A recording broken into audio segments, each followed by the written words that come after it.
Welcome back to the Prado Museum. We're here with our weekly sessions in English a few moments before the museum opens on the museum's social media programming. This is a project that's supported by American Friends of the Prado Museum, a U.S. nonprofit. Thank you to our supporters that help us make all of our projects possible, and we are also greatly inspired by the Amigos del Museo del Prado, a very important institution that supports the museum as well. We're here today because maybe if you haven't been to the museum in a little while, there's a new gallery that's spectacular. It's right next to the main gallery upstairs with the Venetian painting, and across the hall from El Greco, you come into this wonderful gallery of light with the natural light that brings the trees and the blue sky into the museum and is recently opened as a space for sculpture that brings this fantastic collection, mostly of Roman art, ancient and also Renaissance and Baroque, into this section that used to be closed to the public. It was used for other purposes in the museum, but it wasn't open to the public for the past 100 years. But before that, it had been a place for sculpture.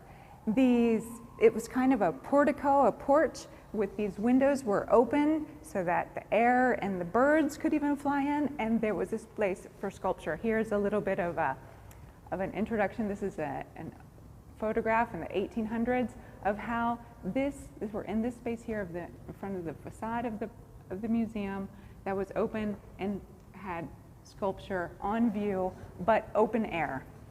And of course, this was very consistent to museum functioning at the time.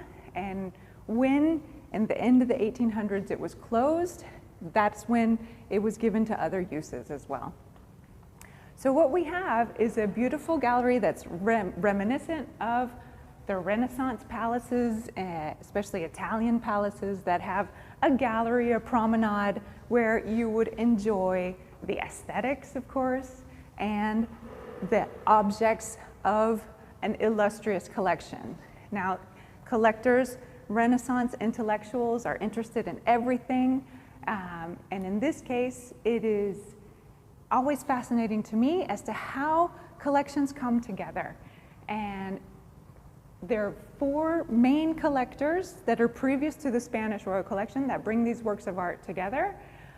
One is Diego Hurtado de Mendoza. He's a Spanish diplomat in Italy in the 1500s, and his work of art that he collects comes to the Royal Collection. Then there's also the 7th Marquis of Carpio, that he also collects work, and it eventually is sold and purchased by the monarchy. And the all-important Christina of Sweden and her collection is also purchased by the Royal Collection and by Philip V and Isabella Farnesio. And then following that time period, there's also a later Spanish ambassador in Italy who's collecting portraits, very interested in excavations and portraits. Now, just for a moment of context, Philip V and Isabella Farnesio, so they're king and queen of Spain in the 1714 to the 1730s. I mean, the first half of the 1700s. He's the first Bourbon king on the Spanish crown, and she is an Italian princess. She's daughter of the Duke of Parma, and she's the inheritor of the Duchy of Parma. So she was raised in Italy with this classical sculpture where it's being excavated, where it's being collected, and is very much pro-Italian sculpture. Now, the two of them create and plan and have a new palace built that is the Granja of San Ildefonso.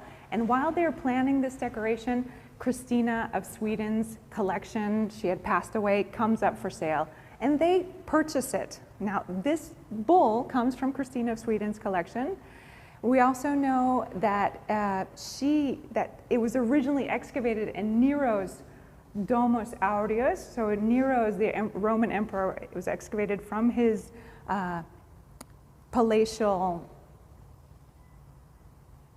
environment, and so it was, you know, the best of the best from the time, and then collected by Christina of Sweden, and then brought to Spain by these great collectors. And just very anecdotal, in Philip V and Isabella Farnesio, they divided up the collection between them. And so this little symbol here, which of course we would never do today, but this is the mark of Philip, that it belonged to Philip V. And so it has this cross of St. Andrew. And so you could just imagine, they're like, oh, this is mine, chink, chink. And Isabella Farnesio marked her collection with the Flor de Lis. So from these 4 earlier collectors, they bring all of this into the Spanish royal collection. And I also want to point out that it's in this ambiance in Spain of bringing these sculptures, collecting with Isabella Farnesio and Philip V, and their son is Charles, who will be the future King Charles III of Spain. But before he's King of Spain, he's also King of Naples for about 20 years, and it's at the time that they're discovering and excavating Pompeii. And can you imagine, so he's a young prince that grows up in this atmosphere, and when he's King of Naples, he very much promotes and protects all of the excavations in Pompeii. And here we have, this is kind of a souvenir of the time, a very high-end souvenir of the 1700s. If you would travel to Naples, you would bring back this painting in stone, this inlay, this portrait inlay, and of landscape. And also here, other elements of, this is also more contemporary of the Baroque, to create a portrait using the natural colors of the stone, to make a stone painting. No, these two are those together. And then as we continue, there are this Javali, there's also other portraits of great Roman and Greek thinkers and philosophers and writers. There's portraiture, there's portraits of Roman women also, that we know who they are and what time period they belong to thanks to their hair style and dress. And so this was also very important. And sculpture was always very influential for painters. I mean, there was also a rivalry as to which art was the most important, but also painters and always used sculptures to practice, to create volume, to draw. And we even know that this sculpture could have been used by Martinez de Mazo. There's a painting with this sculpture inside of his painting as an homage of Velázquez. And here the curators have set up, this is also done by the Department of Sculpture, but also by Decorative Arts. And they have planned it in a way where you can also have many stories. Here we have Julius Caesar and Brutus, and they're right across from Cicero, the great rival of Julius Caesar in his first lawsuits in Rome. So it's a very rich and varied place that we need to keep discovering. Me first, I need to keep studying about it and learning, and it's just a wonderful place to visit and to enjoy. And just one last thing is that we're so thankful to our supporters because American Friends of the Prado was able to help with a grant to help the cost of refurbishing this gallery, to prepare it to open for all of the public to enjoy. And it was thanks to a grant from the Ing Foundation to American Friends of the Prado that we were able to help the museum in this great project of opening up this gallery and enjoying it. So just before we leave, we can see the last, a view of how beautiful it is.